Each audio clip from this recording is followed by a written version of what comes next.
Hello and welcome to Nerdarchy, for nerds by nerds. I'm Nerdarchy Steve, and today I am hanging out with Chris Haskins. How are you doing today, sir? Good. Pretty good. Little tired, but at least it's not Monday. No, it's not Monday. It is Tuesday for sure. But although I am super tired because we just got a new puppy and it's like having a baby. We have two at home right now, 4-year-old and a 2-year-old, and both of them wake up 5 o'clock on Yeah. the daily basis, and it's rough. Sometimes they'll go back to sleep, but most of the time they're up and wiggly, and they'll crawl into bed with my wife and I, and just oh man, I try to go to sleep by like 10, maybe Yeah. 11, but waking up at 5, that's not enough sleep for me. I am not good at going to bed early, so I go to bed at like 3 in the morning, and then I get up at 6:30 to take the puppy out Yeah, and let the puppy do puppy things.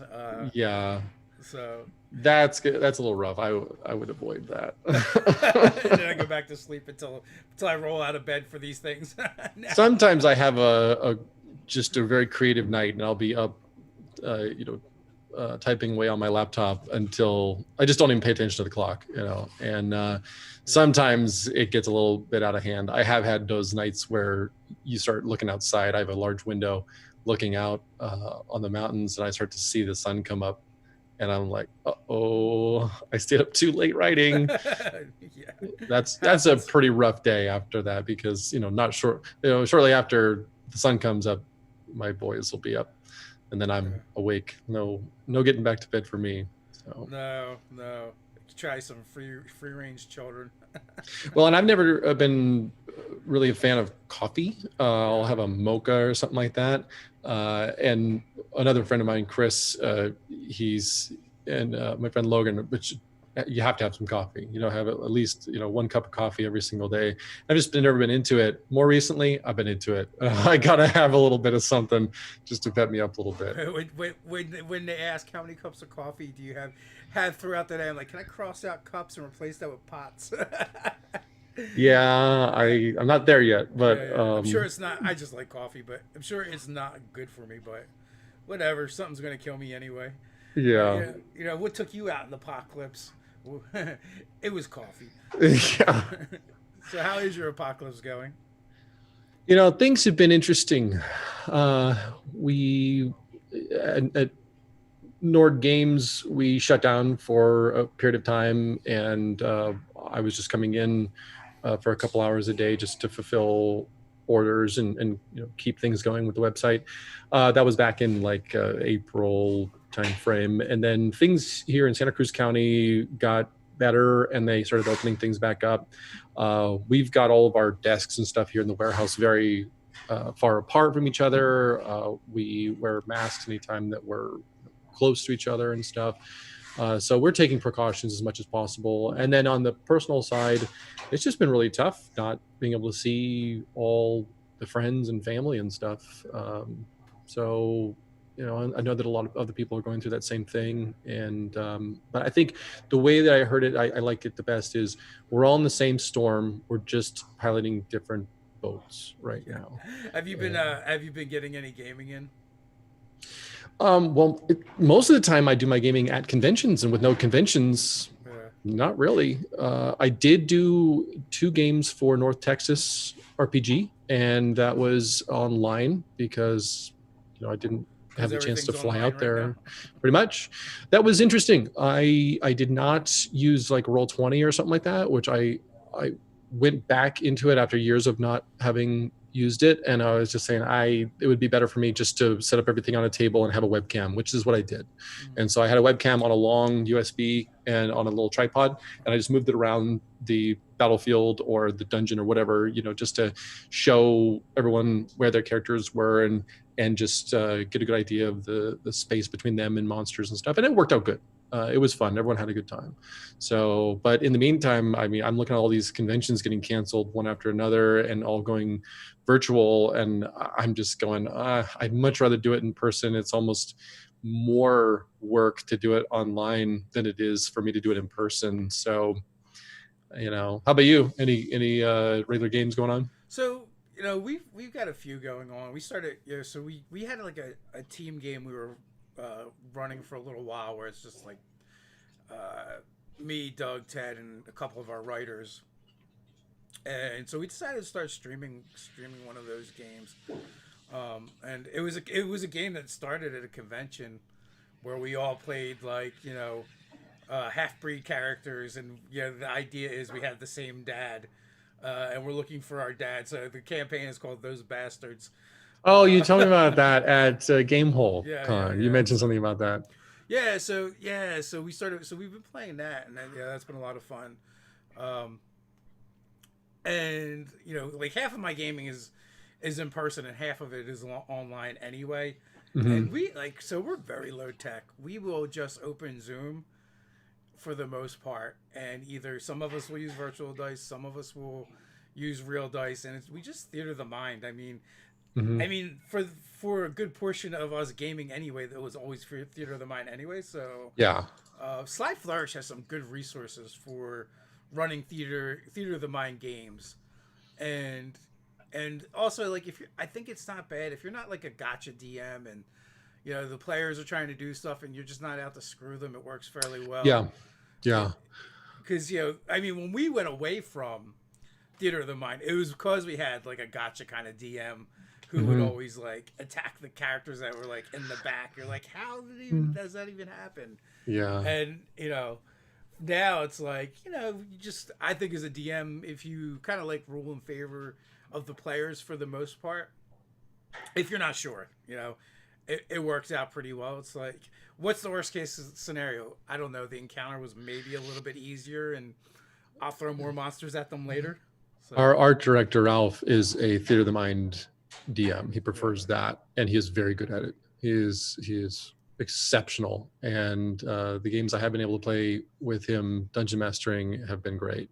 And so there's definitely, if you're good at it, there's definitely a lot to be said about theater of the mind. Me personally, I do prefer miniatures and terrain, or at least maps, and that kind of thing.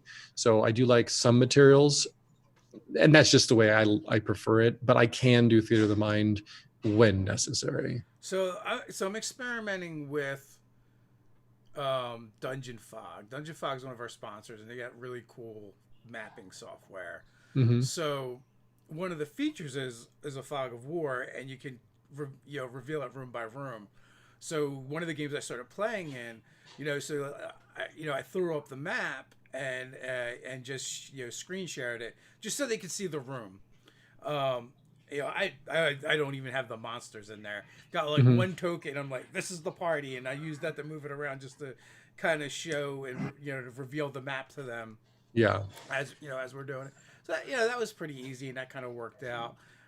I've seen like we play another game online called the Daubers, and we've got like two 13-year-olds in it, 17-year-old. My son's 20, and then like three old guys, and like using the VTT, I can see like where it's helpful and cool, and other places where it's a problem.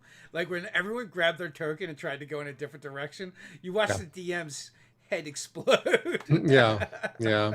You really need to stick. The party needs to stick together in a scenario like that. So that could be a shortcoming. Yeah, because then it becomes very kind of like board gamey, or even like you're a kid playing with action figures, or like, oh, I can go here or go there.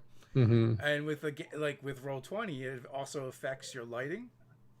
So depending who's got dark vision, who's got the torch, like all of a sudden your character's in the dark because the other character wandered off.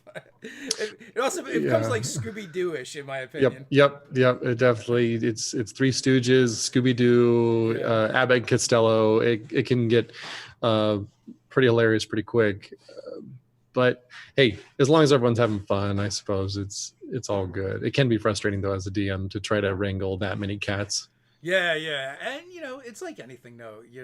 We have these resources, and it's learning how to use them, and getting everybody to be on the same page. Like even like my son, like as soon as a token like appears around the corner, oh, there's another bad guy, and wants to run over and smack it or whatever. My brother is very much a hack and slash. item, loot goblin basically. Yeah. And so, but knowing that, you can cater the game so that he gets what he needs out of it. Yeah. And but he's very much also into the whole like crafting part, and like I'm gonna harvest these elements from this and those elements from that, and I'm gonna, when we're back at the shop, I'm gonna be able to combine these and make I don't know, dragon scale armor or whatever he wants to do. So he's very much into that, and I think that that's sort of a result of a lot of Diablo 2, like the whole crafting system in there he really enjoyed, in Skyrim, and I can't remember if Oblivion had that too, but those are all games that he got really into and enjoyed that aspect. So he's very much more the hack and slash. I'm way more into the like story and intrigue and the like motivations behind characters, and why are we even here, why are we doing this. And so I always try to build adventures around some story that is also interlaced with the backgrounds of the actual player characters in some way. Maybe it's only connected to one of them, but that one also has strong connections to other party members.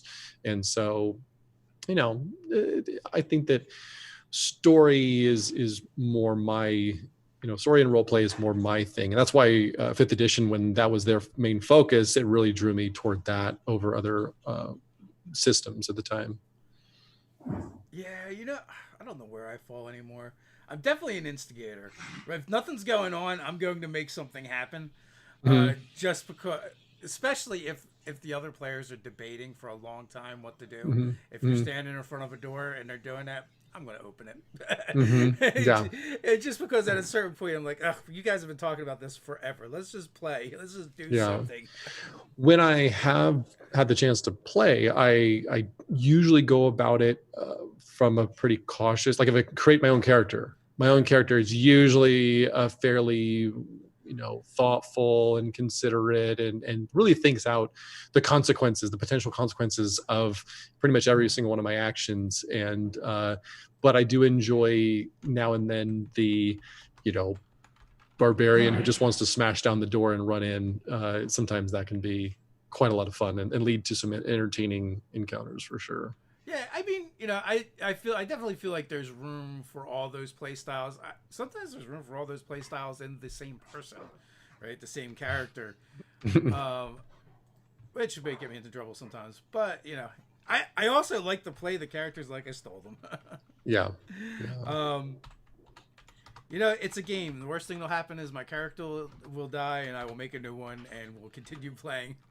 Yeah. See, for me, I get pretty invested, so I don't often die in my games because I am that cautious about the decisions that I make, and then I am not too proud to run away if need be. Yeah. So that's okay. Like, we actually just did a video on that the other day, and with the idea of playing D&D like a coward, and there's certain ways you can do it and it works. And there's other ways that you can do it where it just hampers and hinders the game. Yeah. And if you, the player, is so scared to do everything that the game never really moves forward, to me it's not fun for anybody. Yeah, I think it more of thoughtful rather than cowardly. We're on a quest. We do want to go past this door, but we're going to check it for traps first. That's the mentality that I have. Or if you've ever seen players that are like they won't fight anything, and it's like, we're playing Dungeons and Dragons, like literally that's a big part of the game. Yeah. Yeah, fighting monsters and looting dungeons and stuff is definitely one of the biggest aspects of the game. So you do have to be willing to throw down if need be. But for my purposes, like I said, I would just approach the situation more cautiously, because that's usually the character that I make. One of my favorite characters I made was, I think he was a gnome wizard. He was some sort of magic user, but being a gnome, you're little. You don't have a lot of strength and constitution and that kind of thing. Those are my dump stats. Basically threw it all into wisdom and intelligence and a little bit into charisma, and I was having a great time, but I had to rely on other characters to be the meat shields. So Well, actually, I misspoke a little bit. I should say you don't have to fight everything, but you should interact with things, right? The character Yes. that is so scared they won't interact with anything, that Well, that is the problematic thing, I think. yeah. Fortunately for me, because I run most of my games at conventions, I sort of at the very beginning established that we have a limited amount of time, and I usually try to do a 6-hour game. So I say, this is going to be a one shot, and feel free to explore as much as you can in that period of time. And because I bring pre-generated characters with pre-established backstories and connections to each other, that gets us right off the bat. We have maybe 10 minutes where they need to read their character, understand what they can do, who they know, what they know about the general story, and then we're off to the races. And that has been very successful for me. And it also, I think, allows them to not be as invested in the character and have a fear of killing them accidentally. But oftentimes I will make sure that most of the characters can get at least past the halfway point of the adventure. And if we're doing a 6-hour session, 3 hours into it, I'd like everyone to still be alive. And just because you want everyone around the table still. So I think that's an important thing for a convention game, to everyone stay engaged the entire time. And then, in the final battle, if people start, popping off, then no worries, because at least it was cool and climactic. Very few of my games, everyone survives. There's usually at least a couple that go down in the final battle, and they're because of their, heroism or something like that. I don't know. So you run 6-hour convention games? That's Yes. a long game. I don't have the intestinal fortitude I did as my youth. I mean, I remember we would get together like 3:00 in the afternoon, and we'd be late, like we'd be going home, or I was already home, but the sun would be coming up, and now it's like 3 hours is good, 4 hours is getting longish. So occasionally we'll get together at Ted's, around 6, and game to midnight. But there's a lot of BSing going on and eating pizza, and but it's not like a convention. You're locked in and kind of focused on playing the game. Mm-hmm.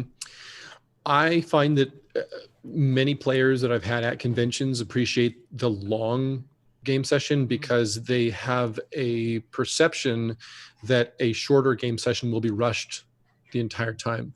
So what I do is I pace it out in sort of a 3-act play.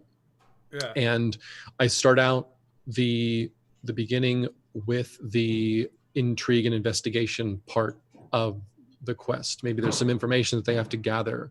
Maybe there are people that they have to talk to, or something in the village or the town or the city or something like that. Provisions they have to acquire. So that sort of gets their feet wet. And maybe that's going to be an hour of the whole session.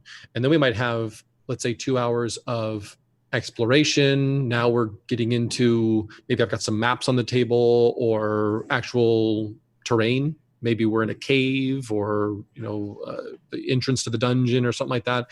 So now we're getting into where you're really getting them engaged, because they're looking at the table. They're figuring out, I have this ability, that ability. Maybe there's some minor encounters, little monsters, not anything too big to slow us down. I think I saw something, a meme or something that said D&D is the only game where you can travel for days in 5 minutes and then have a 3-hour fight that is only a minute in actual game time. And it's so I try to make sure that I do reserve that sort of back half for the final exploration of wherever they're going, the temple and the final showdown with the big bad or whatever. I try to reserve, so it's sort of a 1 hour, 2 hour, 3 hour block, and we try to take breaks at least in the very center so everyone can go get refreshments and stuff. But what's great is I'll go and get refreshments too, and oftentimes I'll see my players talking with each other about like, what do you think is going to happen? We explored this far, I don't know the puzzle on the door or whatever, I don't know what's going to happen. And so I sometimes overhear that and I'll be like, it's good. They're engaged. And that's, I think, the biggest takeaway is to make sure that they do stay engaged. Yeah, I imagine a 6-hour game, like the players are going to start bonding with each other. Yeah, 3 or 4 hours, Yeah. it could be a little short for that. I've also had I've had weird experiences too. I've only run a couple convention games, and it's funny. There's one adventure that I run is kind of like a go-to, and the players went through it so fast because they just ran away from everything. Because I says there's a clock, right, and it helps keep them motivated. But I did not anticipate how much stuff they would run away from successfully. Yeah. Well, and if they make their roles or whatever, it's appropriate to the story, then great, cool. So, I think but the main thing, like I said, is everyone staying engaged and having fun. That's my main goal. If I've done that, then I walk away from the table at the end feeling good that everyone enjoyed themselves and it was worth it. That time was worth it for them, and maybe they had purchased a seat there. Because some conventions do charge per seat, and I want to make sure that they feel they got something out of it. And it doesn't hurt when I bring $1,000 in Dwarven Forge to put on the table for them to play around in. You seen, speaking of Dwarven Forge, have you seen the new WizKids Warlock sets? I have. One of our employees here picked up a set and we were playing with it the other day. Interesting. The one complaint I have with them is the connectors are very hard to put in and out, very hard. And I've got very strong hands. And I was, hurting my index finger and my thumb trying to get these things in and out. So yes, I have seen them. They are neat. I don't know why, but when you're like, I got very strong hands, it's just making me think of the Rock Eater from Neverending Story. Big, strong hands. Yeah. The rock biter, I thought he was. Maybe rock biter, rock eater, rock something. Oh, yeah. That was a long time ago for me. It was. I was so terrified by that scene where the wolf in the darkness coming out, peeking his head out. That scared me so much. Yeah, the wolf was kind of scary.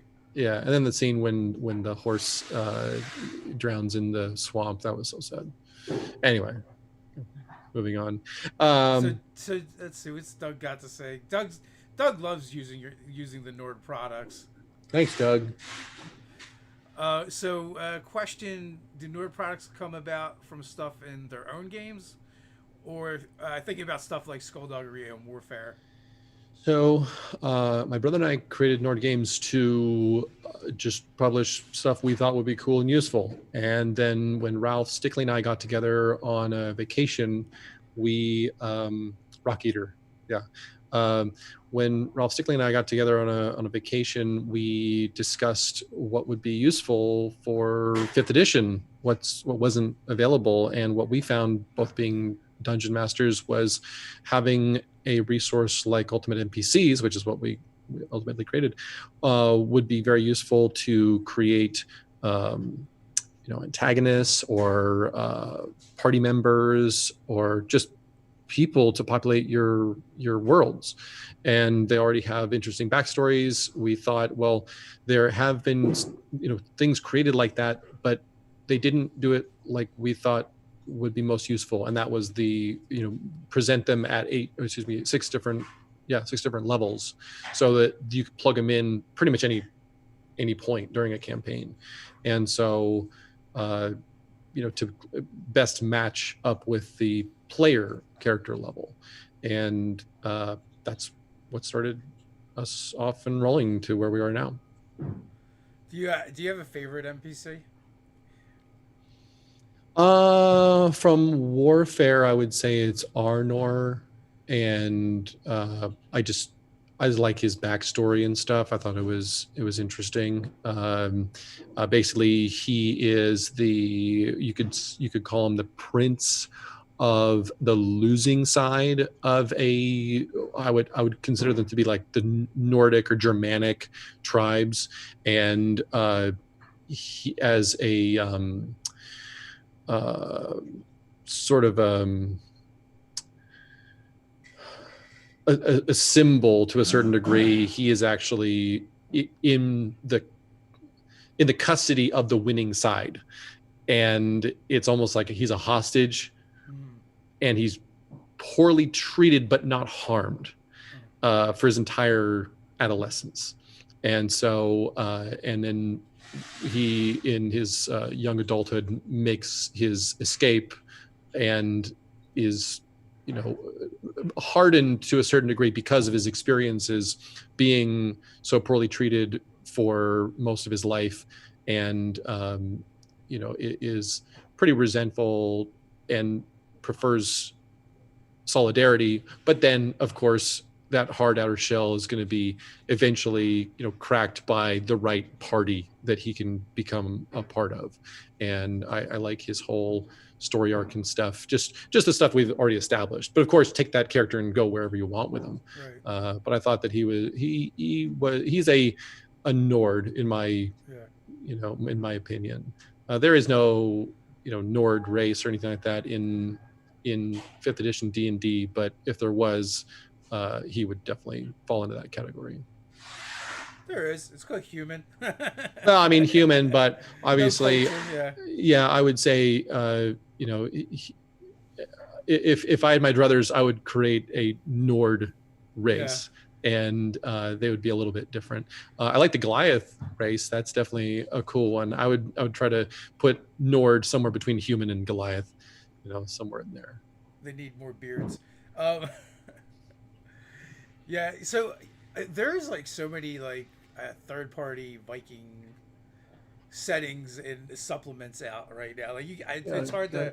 I think I just saw one, being advertised the other day. Midgard right there from Kobold. Yeah, Midgard from Kobold, and then, but there's ones that are even more focused than that, where it's just like, with the idea that you're running and playing, Viking style adventures, whatever that means. I saw a Kickstarter for that. I forget the name of it, but it looked very cool. I like that. I think I even backed it. But I think that Scandinavian culture, because of I'm not sure if it's a word, but badassery. Yeah. My family history, we're from Iceland, and we can trace our lineage directly to Leif Erikson, and they were badass, and they were feared all throughout Europe and Russia for a long time. And I think that there's a lot of stuff that they did that we'll never know about. And when they discovered the Viking settlement on Australia, that was a pretty big deal. It was like, okay, they traveled quite a long distance, and I think that they actually did a lot more than we will ever know. And I think that there's a certain amount of intrigue there, because I don't think that they wrote anything down. I mean, they didn't really have a written language as such, and were mostly, word of mouth, and they kept secrets pretty well. So I think that there's a certain amount of mystery when it comes to the Norsemen, and also just the fact that they were so feared is, it's a neat thing, and it made a big impact, and it's still lasting today 1,000 years later. My great grandparents are from Åland, which is a small island between I think it's between Norway and Sweden, but I'm not sure. Mm-hmm. It's close. Whichever one it's between, it is. And my geography is terrible. They consider themselves Swedes. Mm-hmm. They do not actually get along with the other folks. My dad told me 1,000 Swedes took to the weeds, chased by one Norwegian. Yeah. The Norwegians were pretty badass, and it was, I believe, Eric the Red was kicked out of Norway for killing the cousin to the Prince of Norway for stealing his table. And he was kicked out of Norway and went and established colonies on Iceland. There were already, I think, Irish monks there, which he then kicked out. He was a bad dude, and then his son Leif was the one who then traveled further, and all of the Vinland, discovery and all that. Interesting, but a lot of what we think we know is all really down to our interpretation of it. How much they actually did, and the land claim found in, I think, Minnesota, claiming basically the entire eastern part of the North American continent for Iceland, or for the Norwegians and Scandinavians. It's like, is that real? Is that fake? There's an awful lot of mystery, and that's what I think is interesting about the Vikings in general, is they do still have a lot of mystery to them. There's not a lot of hard evidence. A few settlements here and there, a few sagas and tall tales and stuff, but still a lot of mystery exists around them, which I think is also appealing to like Egyptian culture and stuff. It's all fascinating. I mean, there's a lot of mythology around it, and a lot of mysteries, and and also like a lot of it's prevalent in like our calendar, our days of the week. It's worked its way. It's worked its way in.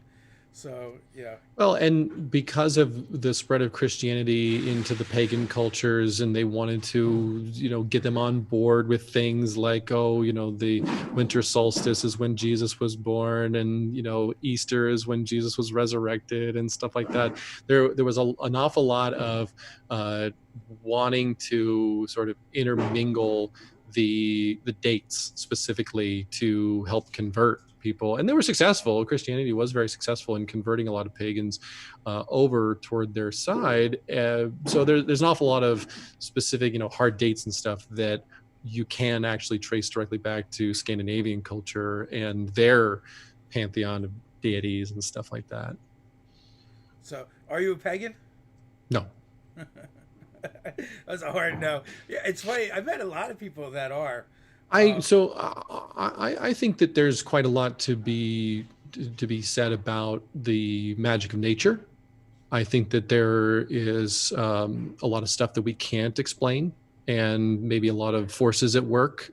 I like the idea that magic may be real.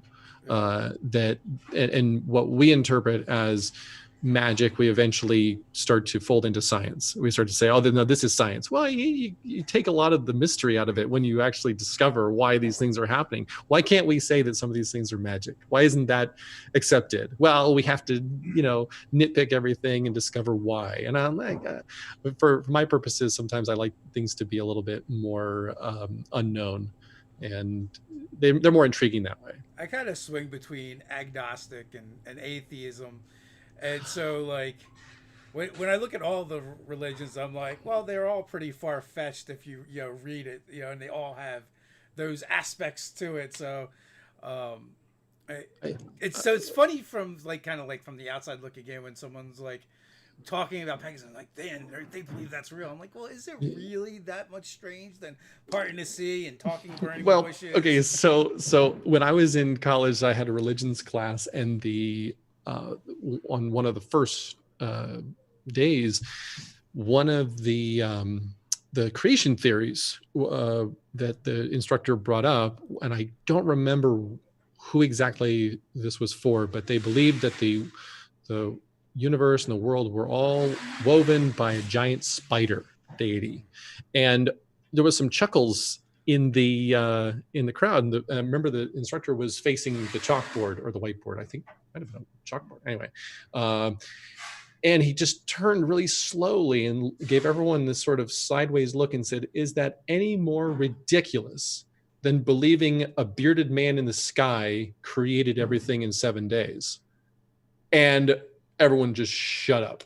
Everyone who had been chuckling and stuff. And the fact is that we have a lot of magic going on in all of these various theories and stuff. I tend to lean more toward the scientific explanation of how things were created and all that, but I do believe that every religion to a certain degree has something of value in it, and many religions have a basic understanding of like, look, be good to other people, don't suck. Don't suck. And I think that's the most important thing to take away from religion. And if that's what you can get out of religion and it's beneficial for you, then all the better. But it's when you start applying your own religious values onto other people in a negative fashion that you have lost the plot. Yeah. You've You've gone become a away. villain in one of our games, you know? I mean, yeah, but and so I think that is where I stand. I believe that many religions have useful things to impart to us, humans, but really, uh, you know, don't get so involved that you lose the basic understanding of it, that religion is trying to benefit the people. And I think that keeping that in mind is probably the way that I operate best. How much religion do you use in your games? Oftentimes I will do like cultists are often a large part of it. I my The way that I work with deities is that deities get their power from the acolytes, the cultists, the people, whoever is worshiping them. That's how the deities gain power. And when there's nobody that remembers the deity even exists, that deity stops existing. So that's sort of how I handle it, and that's the whole reason why so many deities are fighting for acknowledgement and worship. So, and that's why many of the evil deities go to such lengths. It's almost like Monsters Inc. They get energy out of screams, and but they get more energy out of laughter, right? I go the opposite with it. They get more energy. The deities get more energy out of terror and fear than they do from the adoration of the people. There was a great video game many years ago called Black and White, and with Black and White, you were all you had was hand on the screen, and you like moved around the mouse to do different symbols, and those symbols did things like produce water, and then you squeeze the water onto the crops, and it made more food for the people, and all the people who saw it, this sort of late vapor came out of them, and that was energizing you. And depending on what you did, you could pick people up and shake them around, and that would create energy that was terrifying. But if you did a love spell, then everyone was happy, and that would also give you energy. But for my purposes, I tend to do the same kind of a thing, but like I said, the terror is actually more beneficial for the deities than the adoration. And so that's why you see a lot of the deities resorting to cultists and fear and all these horrible things to do to the mortals. I like that, but I would tweak it. I would go that it's not more beneficial, it's easier, right? Yeah, okay, yeah, that's another way of looking at it. Yeah, it's just easier to do. Like the adoration, you have to earn and you have to work at it. Where the fear, the fear and terror, you just gotta tweak that a little bit and make it happen. It's fairly easy. It's like the evil deities are the lazy deities kind of. Yeah, you could go that direction with it too. So yeah, but I find that religion is usually involved in some way or another, and it might be an old religion. Maybe they're coming into a temple that hasn't been explored in hundreds or thousands of years, and this deity doesn't actually exist anymore because no one remembers them. And then just by the sheer act of going into the temple and reading their name on the wall, it reignites some embers of their existence or something like that. That could be an interesting, beginning to a whole campaign. And you resurrect the deity who is able to fix some problem in the grand scheme of things. But I prefer not to have deities be invincible. I like the idea of deities being capable of death, which is I think it adds controversy, it adds motivation. So very Norse. Yeah.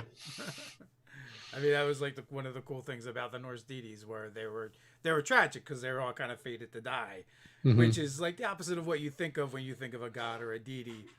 They're supposed to be immortal. They're supposed to be unkillable. They're supposed to live forever.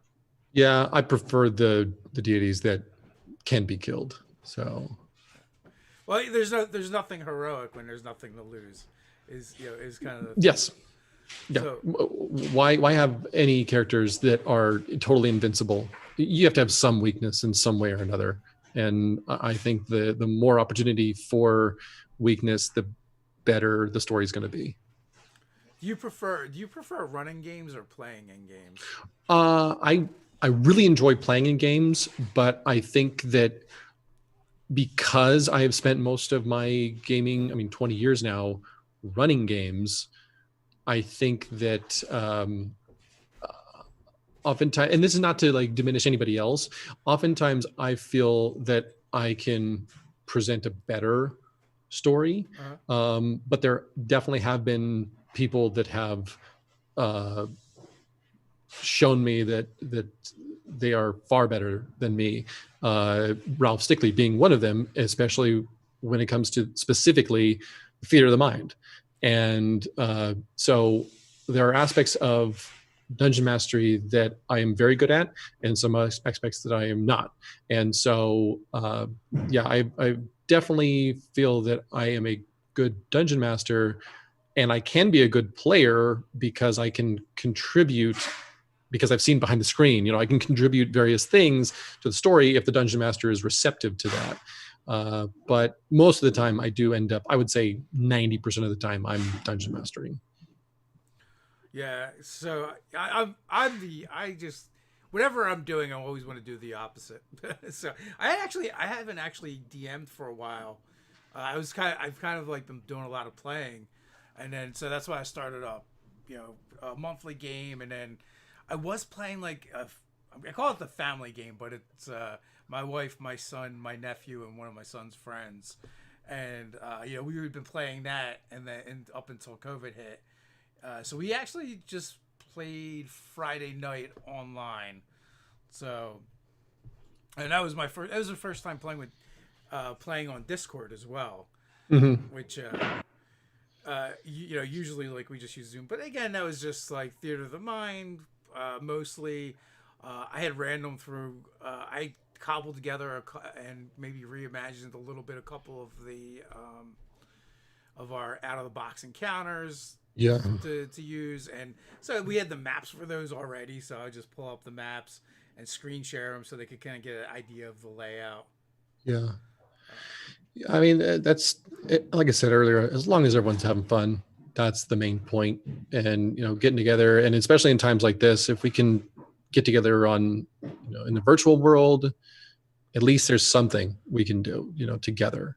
And I very much look forward to when this is all over and we can get back together at conventions and whatnot, but we'll just have to stick it out in the meantime. And things like Zoom or Discord or Roll20, Fantasy Grounds, all these different areas where we can go virtually and get together, they'll fit the bill for the time being, for sure. Has this made you think differently about the products Nord Games makes, with so much being online now? Well, we have converted a lot of our stuff to digital that was not digital before. Yeah. And it was too catered toward people who were specifically running stuff digitally and didn't have the ability to run stuff in the real world. So yes, it was already sort of a thing we were working on at the end of last year. Yeah. Just get as much as we can virtually, just because it's more accessible and all that stuff. But with COVID-19, it was like, okay, it's a mandatory. Everything that we put out physically has to have a virtual component if it makes sense. There are some things like the luck deck, for example, can't really be done virtually because you give the card to the player and they hold on to that card. So there's certain things that really won't work.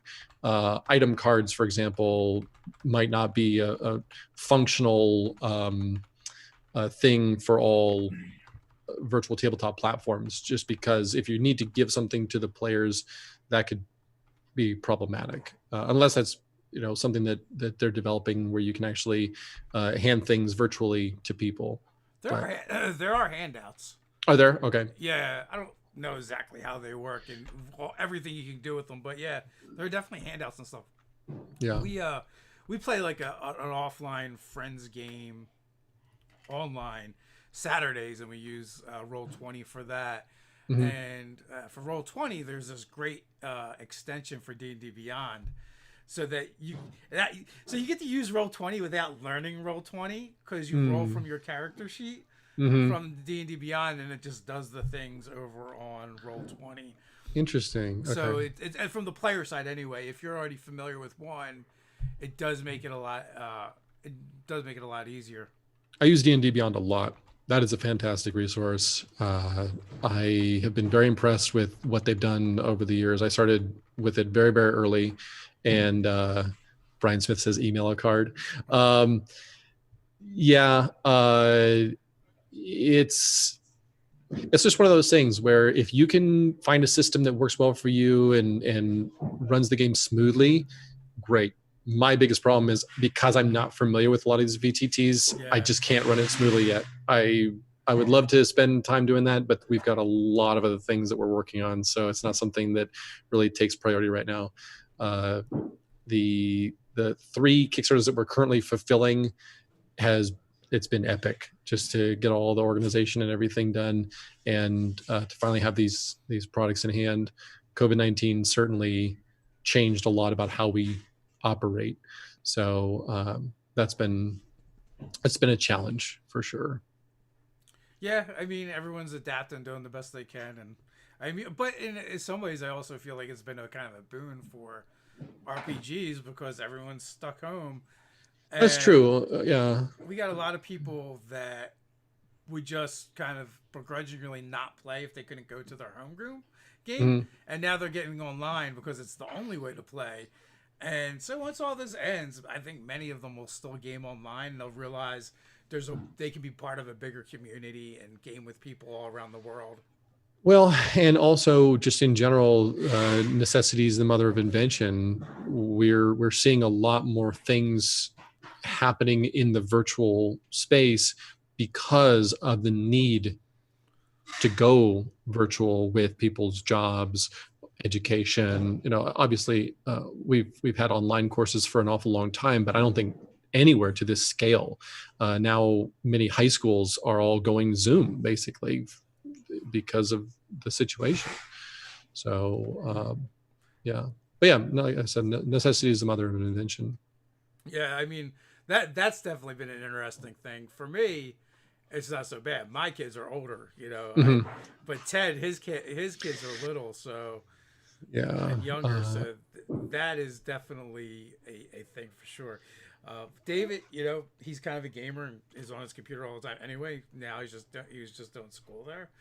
Yeah. But my daughter is like, we had to work with her a lot more, and she's also had a concussion, so all the screen time's not great for her while she's like still kind of recovering. And how did she have a concussion? I didn't hear about that. She had, let's see, she's had a couple now, but it's like once you get one, it's a cascading effect. Yeah. So I think the first one might have been in dance class, and she might have fell and hit her head. Gotcha. Or it was when she was at school and someone opened a locker above her, and she stood up. Oh no! And brained herself. Yeah. And then, so apparently it runs in the family. I blame my wife's family, to be honest. Yeah, that's good. You should always do that. Yeah.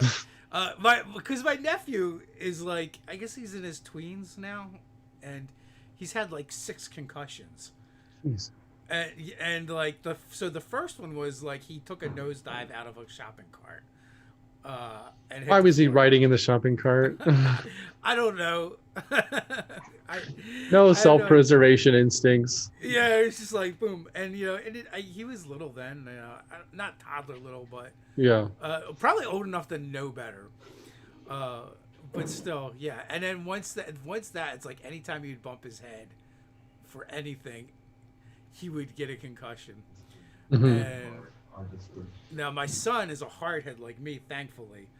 I remember when he was little, I was laying on the floor reading a book, and he went to run across me. And I don't know if you've seen that crate style furniture. Oh yeah, yeah, Yeah. So he tripped headfirst, boom, right into it. Had to yeah, get stitches. yeah. Fine. We left him with my mom, or my mom was here watching him, and I had a treadmill set up, and she was like doing her laundry or something, and they were in the basement, and she was putting the laundry in, took her eye off him for a minute, and he jumped on the treadmill and pushed the button and turned it on. Yep. And Went flying off into a lolly column.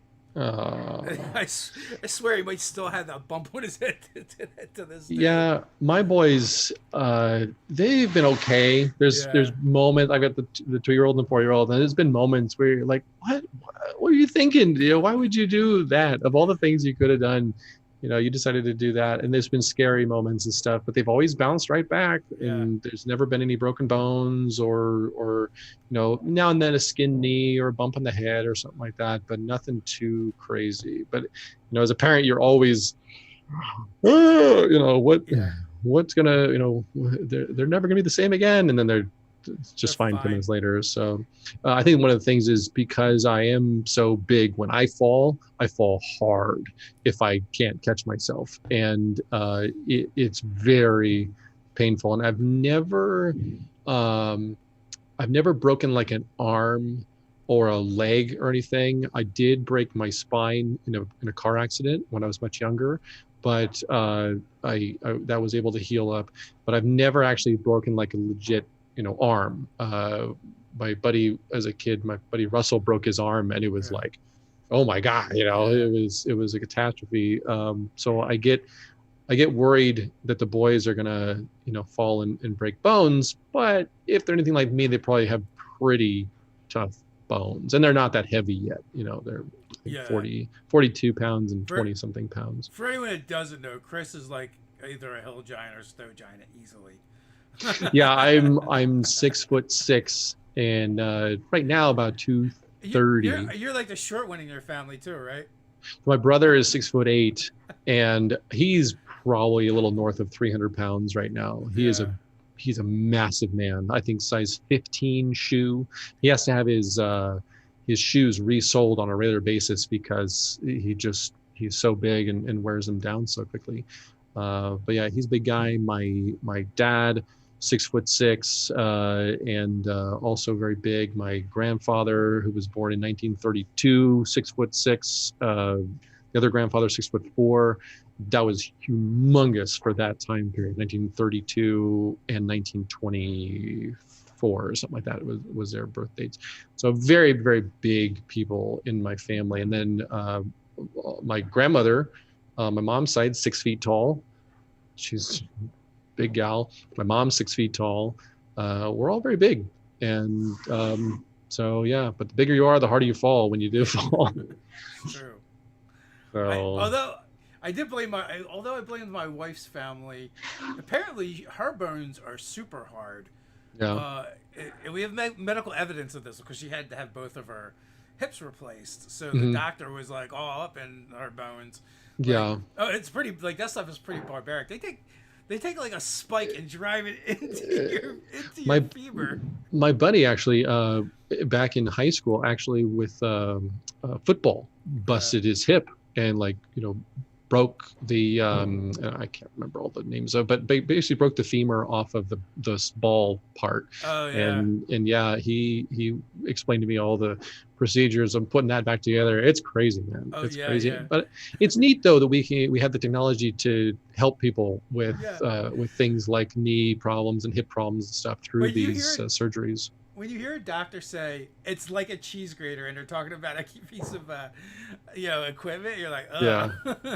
I have a friend who's actually a medical technician who cleans all the medical devices that are used for surgeries and stuff.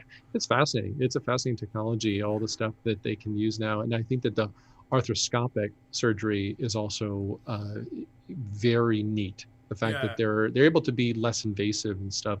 And cool technology all in all. So unfortunately I haven't had to be under the knife for anything, but I've been pretty lucky too. Knock on wood. I've never had more than maybe some cracked ribs, back from my martial arts days.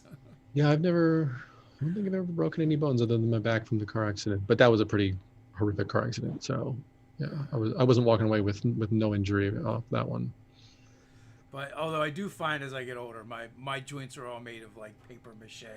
So I'm 36 going on 37 right now, and I'm doing pretty good. Not so bad. My dad is almost 70, and he's also just bone structure has been great. No, what is it? Not arthritis. It's just stuff where your bones start to get weaker. Osteoporosis. Yeah, nothing like that. So that's been good. I'm also under the impression sometimes in certain cases you actually want a little bit more weight on the bones to keep them,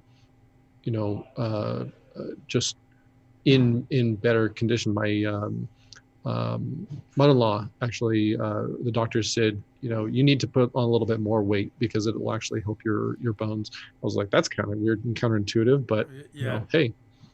Well, weight training. That's why weight training is so good for that stuff. I blew out my shoulders a couple of years ago. My son wanted to work out, start working out again. He was in track and field. He was throwing shot. I'm like, all right, and so it was going good. I felt good. I felt strong. Strength, I hadn't worked out in a while. Strength was coming back pretty fast, and then like an idiot, I listened to one of my buddies. They're like, "Well, how much can you bench?" I'm like, "I don't know. I don't really worry about that." Yeah, you're like, I can do it. So the next time I went in, I was like, I don't even think it was that much. I think I threw up like 205. Yeah. And and did it for reps, but I probably just went too deep, and I think I blew out both my shoulders, and I didn't feel it when I did it. It wasn't until a little bit later I went to the gym and I went to use the Smith machine. I was just doing squats. I wasn't doing anything with my arms. But when I went to do this motion, I was like, oh, that doesn't work. And so I went through all the procedures with like ortho up until cortisone shots, and then I got just exhausted by going through the system, and just stopped. And I think the next thing would have been the MRI, and I think I need the MRI because I think I got a couple tears because they're both still bothering me. Yeah. And it's just like getting old sucks. Yeah. I just noticed Ralph's comment over here. Ralph, what did you want me to say again? That he's a better DM. Don't worry. I let him know that he can just grab. Cool. Cool. He can just grab the sound bite, when it goes back up. That's hilarious. And loop it over and over again. Hey, he's a fantastic DM. If I had to pick one dungeon master to play in their game, it'd be Ralph for sure. And yeah, it was good. Master the game. I hate getting old. Yeah. So what I started doing recently, because I was definitely not in the kind of shape that I wanted to be, I started just an hour a day doing elliptical and some light weightlifting, like 15s and 20s and stuff, just to try to start getting back into it. When I was in my early 20s, I was rock climbing, sailing, horseback riding, running all the time. And I was in excellent shape. And then, of course, life happens and we start to spend a lot more time, sitting at our jobs. And it's just, I think the human body, we're not really built for what culturally we're doing right now. Yeah. In many cases, there's still a lot of people, like I used to work construction and I was in great shape because I was always moving. I was always lifting. I was always doing, all these different things. And I think that the human body is really meant to be doing that. But then I also think, well, there's a reason that people didn't last as long back then because, you wore yourself out. That's a lot of what I'm dealing with now is from up until my 30s, I worked in and around the construction field. And like early, I worked in lumber yards on forklifts, but like that's different than working in a warehouse. Like you're up and down, up and down. I drove trucks for a long time, and like driving a truck isn't like driving your car. And like I worked for cheap companies, so they didn't have the best equipment. So like every time you drove a truck, it was like your body is just being totally. Yeah, yeah. Like my wife did. She went on a field trip with the kids as a chaperone, and she was complaining about the bus. I'm like, what do you think I've been doing for the past decade? Yeah, it's hard on your spine and stuff too. Yeah. The game master, master of the game, excuse me, says I try to get active with the kids and always hurt myself. Yeah, I often hurt myself too.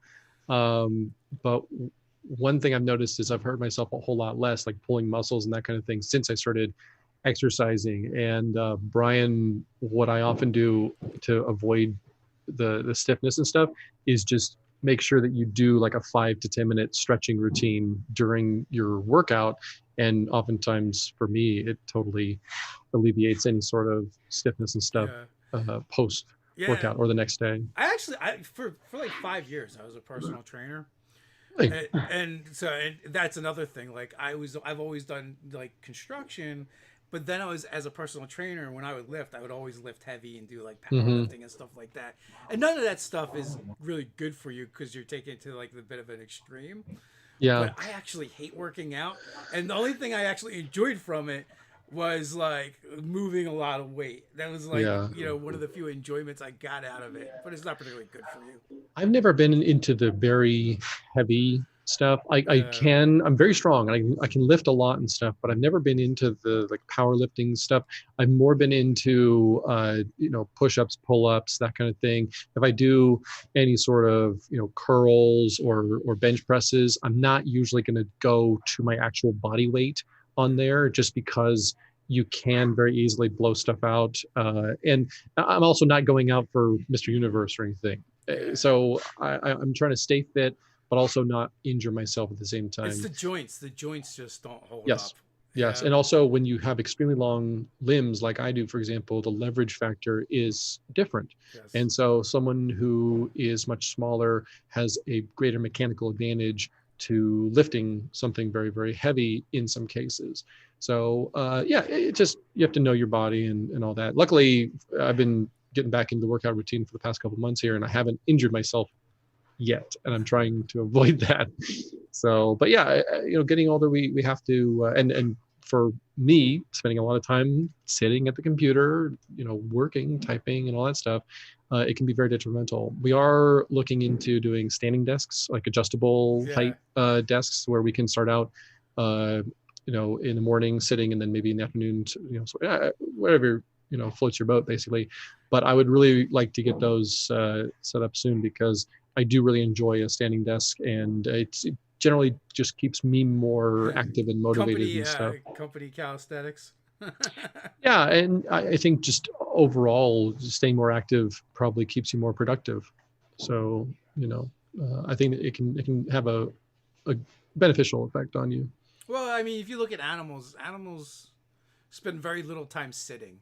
They generally lay or stand. They don't sit very often, or for very long periods of time. And it's a reason, because animals understand how their bodies work better. We are past the hour mark, so it's time to wrap up. That went by fast. Yeah, it did. It's always fun hanging out with you. I really look forward to when the pandemic is over, we can get back together and hang out, maybe Gamehole Con again or something like that. Yeah, I was disappointed not making it out there again. So far, it's been one of my favorite cons. I did the most convention stuff at that con that I've ever done. It's generally more work and networking, where I got some work in, but I also got to play games and do fun stuff as well. So, Drake says lat raises with the Spectacular Settlements book. I think this is 6 pounds or something like that. It's a big boy. It's no Bard's Gate, but yeah, it's pretty thick. Bard's Gate is pretty big, and then you got the Blight right there. That one's pretty damn big. Midgard's a pretty big book too. Yeah. But Froghat takes the cake with that stuff. They're absurd. Yeah, they I think have some of the biggest books I've ever seen. Yeah. City of Brass is right here. It's about the same size. And then Kobold has their Tome of Beasts and Creature Codex and stuff. So those are pretty big too. Yeah, this is our first really big book. Yeah. And to be totally fair, was it supposed to be, or were you guys just like, oh, we need to do this, we need to do that, oh, this should be in there? it was about, I think, probably around 300 pages. And then the stretch goals really started to make this thing huge. So yeah, I'm gonna blame the stretch goals on that. We're trying as hard as possible right now to really rein in when we do future projects, what will the stretch goals be, and make sure that they're not going to overinflate it too much. It's hard to figure out, and companies, there's a lot of new Kickstarters lose their shirt in the stretch goals. They can, yeah. That's something that you have to be very careful of. But we learn with every single project. We learn, and we move forward with a better strategy. And I think that's the main takeaway: is as long as you're constantly failing forward and learning from your mistakes, then you're on the right track. If you simply refuse to do that and try to continue with the same old strategy, you may not be successful. So but yeah, that's a great book, Drake. So with that, final words before we head on out. Final words. I hope everyone's safe and happy and as can be with the current situation. I hope that everyone is getting some good gaming time in virtually if they can. And we very much look forward to going back to the conventions and seeing all of our friends again. And I'm planning on doing a lot more digital stuff as time permits. So yeah, look forward to when things go back to normal. It'll get there eventually. Thanks for coming on, Chris. It's always a pleasure to talk to you. Thanks for having me. And until next time, everyone, stay nerdy.